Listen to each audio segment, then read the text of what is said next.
बघा तुम्ही बघू शकता, मी शेपू आणि पालकची पातळ भाजी बनवली होती शेंगदाणे लावून. तर सकाळीच बनवली होती ती भाजी. माझी म्हणजे असं उरलेली आहे, तर आता कोणी तर अशी खाणार नाही, म्हणून आपण वेस्ट नाही करायची, तिला फेकून नाही द्यायची किंवा आपलं त्याच्यासाठी मी हे बघा, इथे मी याच्यामध्ये बेसनाचं पीठ घातलं आहे आणि गव्हाचं पीठ घातलं आहे, थोडीशी मिरची पावडर घातलेली आहे आणि थोडंसं जिरं घातलेलं आहे. कारण का पहिलेच आपण भाजी बनवताना पण याच्यात लसूण वगैरे सगळं टाकलं होतं, हिरवी मिरची, म्हणून आपण आता सध्याला फक्त एवढंच घालायचं आहे त्याच्यामध्ये. आता याचं मी मस्त धिरडं बनवणार आहे. नाही जात आणि खायला पण छान लागते आणि टेस्टी लागते. तुम्ही नक्कीच ट्राय करा, तुम्हाला पण आवडेल. इथे मी तवा गरम करायला ठेवलेला आहे, अजून माझा तवा गरम नाही झाला आहे, आता तो होईल म्हणून थोडंसं मी असं पीठ टाकून बघितलं आहे, तर अजून गरम नाही झालं आहे. हे बघा, आता माझा तवा तापलेला आहे आणि मी तेल घालणार आहे. हे बघा, छानपैकी असं चारी बाजूनी असं तेल सोडून द्यायचं आहे. हे बघा, तुम्ही बघू शकता.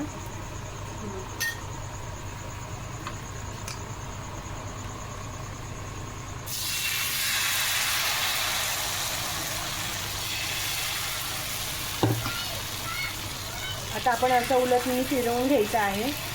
हे बघा,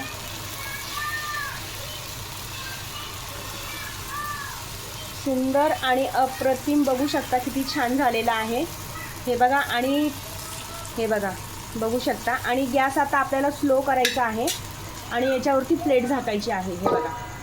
हे बघा, आता मी ताट काढलेलं आहे आणि आपण असं चारी बाजूनी तेल सोडणार आहे धिरड्याच्या. हे बघा, बघू शकता.